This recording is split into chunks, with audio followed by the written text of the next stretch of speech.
कोठियों से मुल्क के मयार को मत आंकिए, कोठियों से मुल्क के मयार को मत आंकिए, असली हिंदुस्तान तो फुटपाथ पर आबाद है। जी हाँ दोस्तों,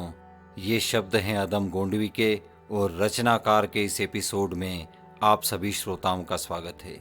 श्रोताओं, अदम साहब हिंदी कवि थे, मगर गज़ल का अनुशासन भी उन्होंने बखूबी संभाला।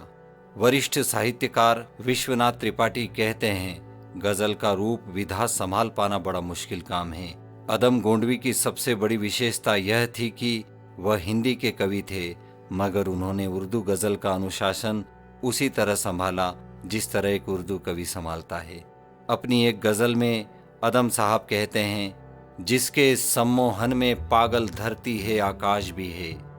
जिसके सम्मोहन में पागल धरती है आकाश भी है, एक पहेली सी दुनिया ये, गल्प भी है इतिहास भी है, और चिंतन के सोपान पे चढ़कर चांद सितारे छू आए,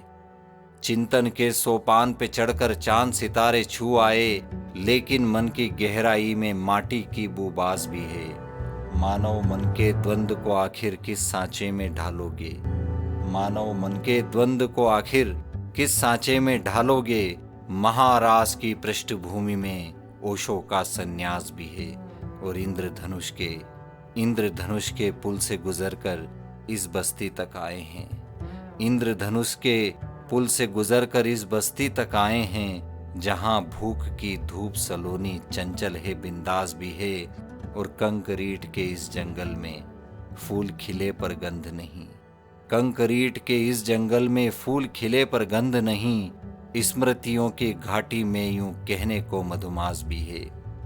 दोस्तों, राजनीतिक और सामाजिक विसंगतियों पर अपनी लेखनी से करारी चोट करने वाले अदम गोंडवी आम आदमी की जिंदगी के मर्म को जानते हैं,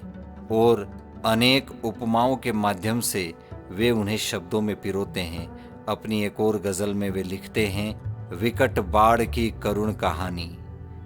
विकट बाढ़ की करुण कहानी, नदियों का सन्यास लिखा है, और बूढ़े बरगद के वलकल पर सदियों का इतिहास लिखा है, बूढ़े बरगद के वलकल पर सदियों का इतिहास लिखा है, और क्रूर नियति ने इसकी किस्मत से कैसा खिलवाड़ किया है,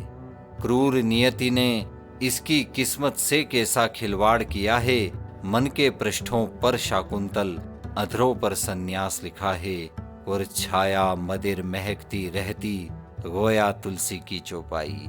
छाया मदिर महकती रहती गोया तुलसी की चौपाई, लेकिन स्वप्निल स्मृतियों में सीता का वनवास लिखा है,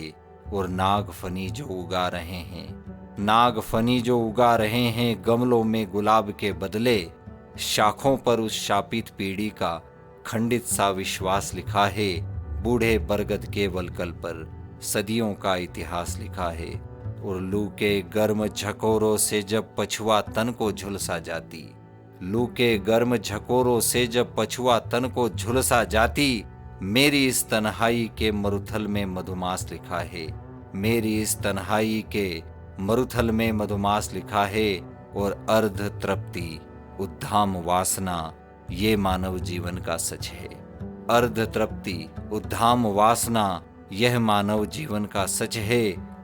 धरती के इस खंड काव्य पर विरह दग्ध उच्छ्वास लिखा है, धरती के इस खंड काव्य पर विरह दग्ध उच्छ्वास लिखा है, बूढ़े बरगद के वलकल पर सदियों का इतिहास लिखा है।